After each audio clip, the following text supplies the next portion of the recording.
मैं दुबई के इस चमकते दमकते मगर अंदर से खाली मसाज पार्लर में एक ऐसी मशीन बन चुकी थी जिसका काम सिर्फ दूसरों के जिस्म की थकन उतारना था, मगर मेरी अपनी रूह थकन से चूर थी। इसका इलाज किसी के पास नहीं था। रोजाना दर्जनों अरब शेख यहाँ आते जिनके हाथों में सोने की कीमती घड़ियां और जेबों में रियाल के ढेर होते। मेरी जिम्मेदारी उनका मसाज करना और उन्हें वो सुकून फराहम करना था जो वो अपनी दौलत के बदले खरीदने आते थे। अगर मैं उन्हें अपने बातों और काम से खुश कर देती तो वो जाते वक्त हजारों रियाल मेरी हथेली पर रख देते। लालच, गुर्बत और ज़रूरत ने मुझे इस मकाम पर ला खड़ा किया था जहां मेरा ज़मीर रोज़ बरोज़ मध्यम पड़ता जा रहा था। यहाँ का माहौल जितना पुरकशिश नजर आता था, पर्दे के पीछे इतना ही भयानक और गुल्स था। मेरा ताल्लुक एक ऐसे गरीब खानदान से था जहां 2 वक्त की रोटी का हुसूल भी एक बड़ा चैलेंज था। वालिद के इंतकाल के बाद मेरा बड़ा भाई घर की वाहिद उम्मीद था, लेकिन एक हौलनाक हादसे ने इसे जिंदा जी कर मार दिया था। इसकी रीढ़ की हड्डी टूट चुकी थी और वो दिन रात एक चारपाई पर कैद हो गया। इसकी माजूरी ने इसे शदीद गुस्से और डिप्रेशन में मुब्तला कर दिया क्योंकि वो खुद को बोझ समझने लगा था। मेरी बूढ़ी माँ की आंखों की रोशनी तकरीबन खत्म हो चुकी थी। एक बार फिर मैं मशीन पर बैठी ताकि हमारा पेट भर सके। भाई की महंगी अद्वियात, बहनों की तालीम और घर के अखराजात ने मुझे मजबूर कर दिया कि मैं परदेस का रुख करूं। मैंने घर वालों से झूठ बोला कि मैं दुबई के एक बड़े होटल में सफाई का काम करती हूं, क्योंकि मैं जानती थी कि अगर उन्हें हकीकत मालूम हुई तो वो भूखा मरना पसंद करेंगे मगर अपनी बेटी की इज्जत का सौदा नहीं होने देंगे। दुबई आने के लिए मेरी माँ ने अपनी जिंदगी की आखिरी सरमाया यानी अपनी सोने की चीन बचत दी जो उन्हें मेरी दादी ने दी थी। उनकी इस कुर्बानी ने मेरे कंधों पर जिम्मेदारी का बोझ और बढ़ा दिया था। वो हालत मेरी जिंदगी की सबसे हौलनाक, काली और तारीक रात थी जब मेरा वास्ता इस अरब शेख से पड़ा जिसने इंसानियत की तमाम हदें पामाल कर दी। वो कमरा जिसमें संदल की खुशबूदार मोमबत्ती जल रही थी अचानक मेरे लिए एक अजियतगाह में बदल गया। मसाज के दौरान जब मेरे हाथ जैतून के तेल से भरे हुए थे, इस शख्स ने अचानक वहशियाना तरीके से मेरा बाजू मरोड़ा और मुझे झटके से अपने नंगे और गर्म सीने पर गिरा दिया। मेरे हाथ से तेल की बोतल फर्श पर गिरकर टूट गई और तेल दूर दूर तक फैल गया। मेरी रीढ़ की हड्डी में खौफ की एक सर्द लहर दौड़ गई और मुझे लगा जैसे मेरी सांस मेरे गिले में ही अटक जाएगी। मैंने पीछे हटने की भरपूर कोशिश की, अपनी पूरी जिस्मानी ताकत लगाई, लेकिन इसकी गिरफ्त लोहे के शिकंजे जैसी थी। वो कमरा मुकम्मल तौर पर साउंड प्रूफ था। मैं जितनी भी चीखती मेरी आवाज़ वापस मेरे ही कानों में आ रही थी। इस रात इसने मेरी पाकीज़गी और मेरी किस्मत के पर खर्च कर दिए। इसने मेरी रूह की धज्जियां बखेर दी और मैं एक बेजान लाश की तरह वहां पड़ी रही। मेरी आंखों से बहने वाले गर्म आंसू इसकी हवस की आग को ठंडा करने के बजाय इसे मजीद भड़का रहे थे। जब वो दरिंदा अपनी प्यास बुझाकर चला गया तो मैं कई घंटों तक इस सर्द और संगमरमर के फर्श पर पड़ी रही। मुझे अपने जिस्म की हड्डियों के टूटने की आवाज़ें आ रही थीं और मेरा ज़मीर मुझे झंझोर रहा था। लेकिन जब मेरे सामने मेरे माजूर भाई का चेहरा और माँ की बेबसी आई तो मैंने अपने होंठ सी लिए।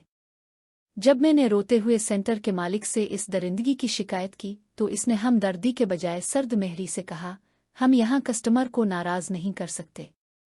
तुम्हारी इज्जत की कीमत हम पहले ही एडवांस तनख्वाह और टिकट की सूरत में दे चुके हैं। अब आकर खामोशी से दौलत कमाओ। मेरे पास वापसी का कोई रास्ता नहीं था। चुनांचे मैंने अपने ज़मीर को कत्ल किया और गुनाह की इस दलदल में मज़ीद गहराई तक उतरती चली गई। इसी ज़िल्लत आमेज़ ज़िंदगी के दौरान वो दिन आया जब इस हबशी ने सेंटर में कदम रखा। इसकी शख्सियत इस कदर हफ्तनाक और दहशत ज़दा करने वाली थी कि इसे देखते ही मुझे अपनी मौत का यकीन हो गया। जब बास ने मुझे अपने केबिन में बिलाकर बताया कि इस शख्स ने मुझे एक पूरे हफ्ते के लिए अपने घर बिला लिया है तो मेरा दम निकलने लगा। मुझे ऐसा लगा जैसे अब मुझे किसी वैसी दरिंदे के सामने नवाला बनाकर फेंक दिया गया है। मैं कांपती हाथ पांव लरसते दिल के साथ उसके अजीम और शानदार महल जैसा घर पहुंची। रात के ठीक 1 बजे जब बाहर का आलम खामोश था, मेरे कमरे का दरवाज़ा एक दमक से खुला। वो हबशी सिर्फ एक सफ़ेद तौलिया लपेटे हुए दाखिल हुआ। इसके मजबूत पट्टे चमक रहे थे। इसने तेल की एक बड़ी बोतल मेरी तरफ उछाली जो सीधी मेरे बिस्तर पर गिरी। इस लम्हे मेरे ज़हन में वो काली रात फिल्म की तरह चलने लगी। मुझे यकीन हो गया कि अब फिर से मेरी रूह को छलनी किया जाएगा और शायद अब की बार मैं जिंदा भी ना बच पाऊं। मैं खौफ से अपनी आंखें मच और जोर जोर से धाड़े मार कर रोने लगी। मेरा पूरा वजूद पता की तरह थर थर कांप रहा था। मैंने हाथ जोड़कर इससे रहम की भीख मांगी और कहा कि मुझ पर तरस खाओ, मैं एक गरीब लड़की हूं। मगर वो खामोश रहा। इसने मेरा बाजू पकड़ा और मुझे किसी छोटे बच्चे की तरह घसीटते हुए एक लंबे कॉरिडोर से गुजार कर एक दूर दराज कमरे की तरफ ले गया। मैं चीखी, मैंने इसे बद्दुआएं दे, मैंने इसके हाथों पर नाखून मारे, मगर इसने एक लफ्ज़ भी नहीं कहा। जब इसने इस कमरे का भारी दरवाज़ा खोला और मुझे अंदर धकेल दिया तो जो मंजर मेरे सामने था, इसने मेरे होश आड़ा दिए। कमरे के वस्त में एक बड़े बिस्तर पर एक इंतहाई ज़ईफ, बूढ़ी और बीमार औरत ली हुई थी, जिसके चेहरे पर बीमारी और तकलीफ के गहरे निशान थे। वो हबशी मेरी तरफ माड़ा और निहायत ही धीमी मगर गहरी आवाज़ में बोला, ये मेरी माँ है। इसे हड्डियों की ऐसी बीमारी है कि ये महीनों से सो नहीं सकी। मैंने मसाज सेंटर में तुम्हारे काम को देखा था। तुम्हारे हाथों में एक अजीब सी नरमी और महारत है। मैं चाहता हूं कि तुम एक हफ्ता यहां रहकर उसकी ऐसी मालिश करो कि इसे थोड़ा सुकून मिल जाए और ये सो सके। अगर तुमने इसे आराम पहुंचा दिया तो मैं तुम्हें इतना इनाम दूंगा कि तुम सोच भी नहीं सकती। इस लम्हे मुझे अपनी गंदी सोच और इस इंसान के बारे में अपने ख्यालात पर बहुत नदामत हुई। जिस शख्स को मैं शैतान और दरिंदा समझ रही थी, वो तो अपनी माँ का एक फर्माबरदार और खिदमतगुजार बेटा निकला। मैंने पूरा हफ्ता अपनी तमाम महारत और खुलूस दिल के साथ इस बूढ़ी माँ की खिदमत की। मैंने देखा कि वो हबशी इतना बड़ा और बेपनाह दौलत का मालिक होने के बावजूद अपनी माँ के कदमों में बैठकर रोता था। मेरी मेहनत और अल्लाह की रहमत रंग लाई और एक हफ्ते के अंदर अंदर वो बूढ़ी खातून बगैर किसी के सहारा के चलने के काबिल हो गई। इस हबशी की खुशी की कोई इंतहा न थी। इसने मुझे इतने रियाल इनामे दिए जो मेरी 7 पाश्तों के लिए काफ़ी थे, और सबसे बढ़कर इसने अपनी ताकत इस्तेमाल करते हुए मसाज सेंटर से मेरी वो जिल्लत आमेज़ हालत हमेशा के लिए ख़त्म करवा दी जो मेरी ज़िंदगी का फिंदे बनी हुई थी।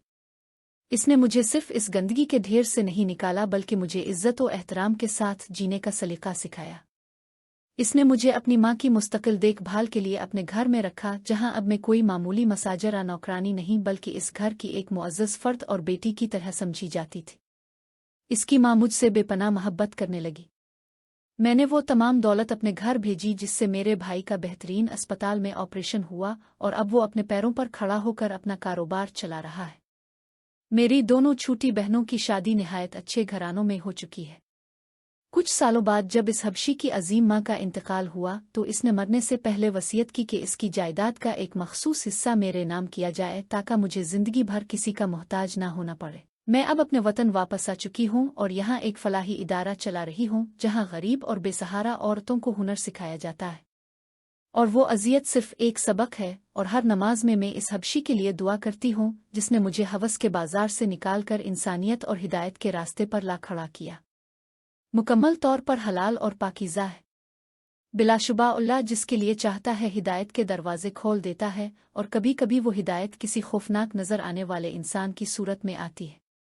अगर आपको ये सबक आमोज़ और जज्बाती कहानी पसंद आई हो तो बरा करम हमारे चैनल को सब्सक्राइब करें, इस वीडियो को लाइक करें और अपने दोस्तों के साथ शेयर करें। अपनी कीमती राय का इजहार कमेंट सेक्शन में ज़रूर करें ताकि हम मज़ीद ऐसी कहानियाँ आपके लिए लाते रहें।